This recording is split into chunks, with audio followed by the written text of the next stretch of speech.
Audio Jungle.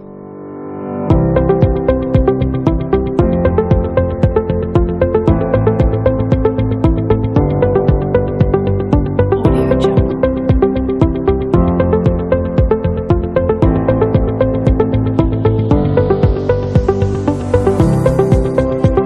Audio Jungle. Audio Jungle.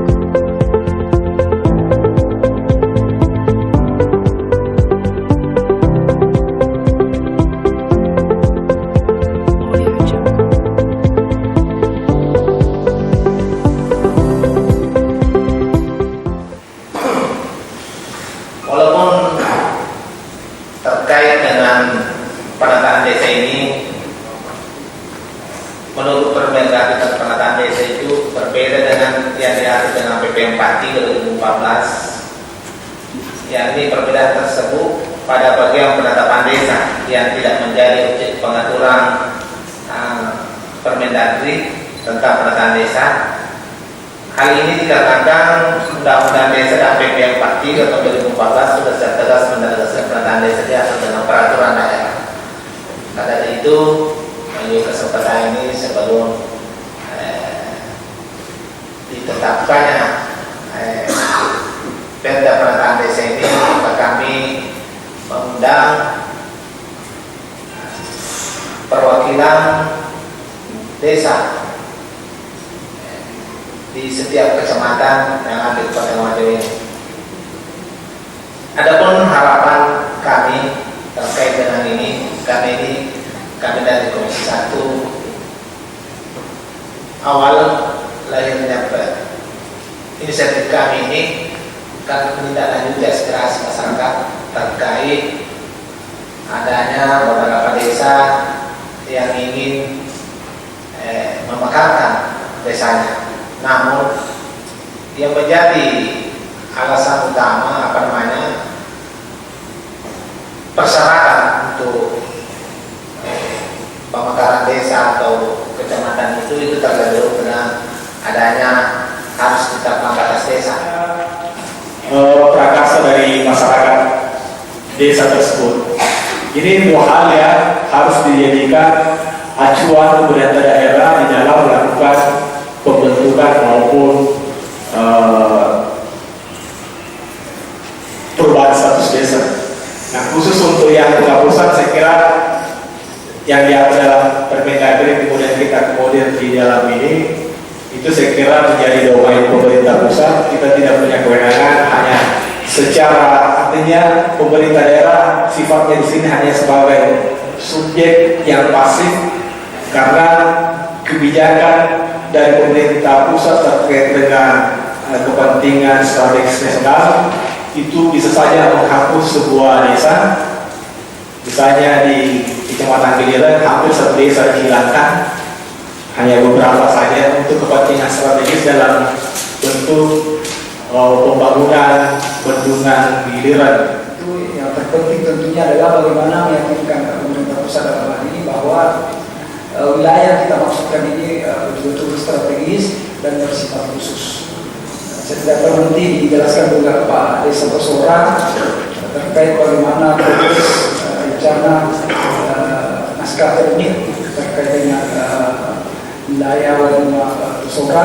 Nanti juga bisa menjadi bahan kita untuk selanjutnya terkait dengan apakah betul-betul wilayah ini menjadi bersifat khusus atau strategis.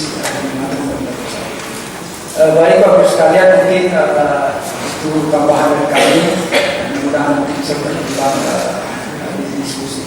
Sekian, Assalamualaikum warahmatullahi wabarakatuh. Ibu Bapak Kepala Desa dan para camat serta undangan yang hadir pada hari ini. Saya persilakan dari sudut kiri saya, Pak Desa Basora. Ya, saya persilakan. Pada PND agar mengatur juknis juga di dalam aturan tentang yang sebagaimana dibicarakan tadi tentang batas dan pemetaan, walaupun sebenarnya sudah diukur oleh BPN, itu sudah saja mendapatkan program retribusi lahan tanah objek, itu BPN mengukur secara keliling ukuran desa itu. Jadi kemarin kita ada pertemuan di Komisi 1 barangkali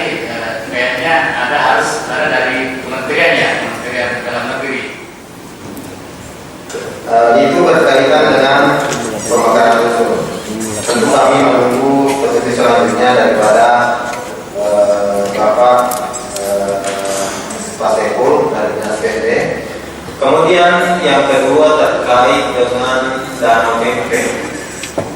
Nah ini juga sering timbul di benak kami.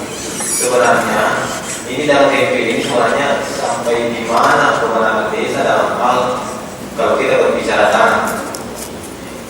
Karena begini, bisakah kira-kira artinya desa diberikan di situ semacam suara eksklusif terhadap dana-dana yang ada di pinggiran desa kami? Kalau memang kita fokus saja di terkait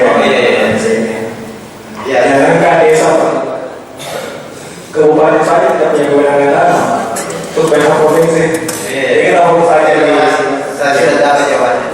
Wilayahnya Tewalida sampai di depannya jembatan timbang itu wilayahnya Tewalida, tapi penduduknya Solo Pulau. Saya usahakan wilayah Tewalida sekali Pak. Saya minta wilayah yang Sarkolit tidak mau menyerahkan wilayah. Jadi perlu barangkali ada penataan ini Pak.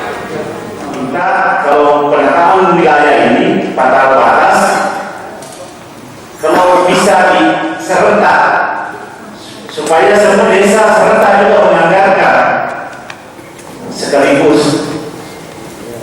Jadi mungkin itu yang sempat saya sampaikan pada kesempatan ini. Terus kemudian pelayanan masyarakat juga bisa lebih cepat. Karena kalau ke sana pertama kalau pelayanan itu sudah cepat. Kalau musim kering bisa lewat sawah galung nama sudah kolektor sampai. Tapi kalau musim hujan begini dan biasanya begitu, dia harus hutan. Ada beberapa desa sampai di Bekasi baru masuk ke lingkungan sumbernya. Terima kasih. Karena sama itu tadi penyakitnya yang ada di gue, tahulah dengan beberapa desa tadi itulah tadi. Pantas saya berbolak-balik ke sini, ke kemari, kemana untuk mau menata desa saya. Ternyata tidak ada memang pada aturannya penataan desa. Ini namanya desa. Ya, saya paham itu terkait. Ya kan, bapak saya ke desa saya, jadi tahu. Tapi saya mau tahu ini supaya dia tahu. Kalau bapak mau datang, dia sudah tahu. Iya, terima kasih. Desa saya, mohon bapaknya yang jawabkan ke anggota dewan. Terima kasih. Assalamualaikum warahmatullahi wabarakatuh. Karena memang harapan kita ke depan itu bisa menjadi pertimbangan di pusat untuk selanjutnya ada pemekaran desa dan memungkinkan juga nanti memenuhi persyaratan untuk pemekaran kecamatan. Kemudian terkait dengan dusun perlu kami sampaikan seperti di awal tadi bahwa memang setelah undang-undang desa kita tidak ada penambahan jumlah dusun sampai hari ini masih sekitar 365 dusun. Makanya di peraturan daerah nanti ini dan memungkinkan untuk hal-hal teknis kita akan mengatur dalam peraturan bupati terkait persyaratan pemekarannya, kemudian kemungkinan juga nanti penggabungan atau misalnya perubahan nama dan seterusnya. Nanti kita akan atur lebih teknis di peraturan bupati. Bapak-Ibu sekalian, berbicara terkait dengan tapal batas ini memang urgent dan tentu tidak hanya melibatkan dinas PMD, ada beberapa instansi terkait yang perlu kita berkolaborasi, termasuk kalau kita bicara batas desa itu di situ ada terkait dengan kependudukan, kemudian tadi juga disinggung Pak Desa terkait masalah pajak bumi bangunan. Dari beberapa kepala desa yang berikan saran dan masukan kalau pesan tadi mulai dari desa Kosora, Makana, Tewalida, Pondrelitue, Kecamatan Sitoro, dengan desa Materloye, desa Kalola, dan desa Keseloran yang tadi ada 8 diberikan saran.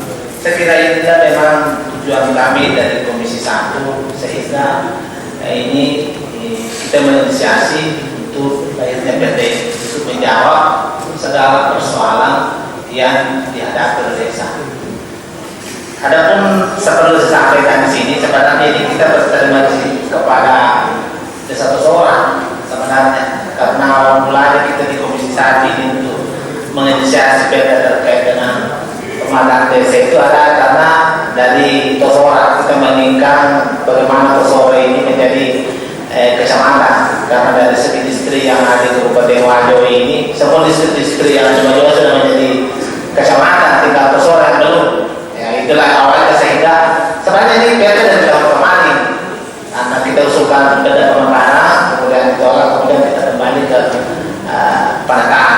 Nah di sini nanti di perda penataan desa kita akan mengakomodir semua apa-apa yang menjadi tadi. Mungkin nanti nanti juga akan ada terkait dengan mekanisme pemekaran dusun. Nah, ini 9 nantinya. Nah, saya lihat dari kajian naskah akademik yang ada ini, belum ada dari jumlah penduduk ini yang mandatori Permendagri nomor 1 tahun 2017 itu bahwa jumlah masyarakat itu 3.000 atau 600 tetap. Tapi saya melihat kalau bagi desa yang khususnya yang 5 desa di Tosora dan sekitarnya ini tadi, Tosora, Cinotabi, Otalitua, dan Tua apa itu, supaya saya kira kalau terkait dengan kekayaan bisa karena di situ di dalam Permendagri itu 3.000 atau 600 kekayaan tambahan dari kami. Saya kira pertemuan kita barangkali sudah cukup karena kita ini juga belum salah asal. Mungkin itu saja, tidak kurangnya mohon dimaafkan. Bila Tuhan hidayah. Assalamualaikum warahmatullahi wabarakatuh.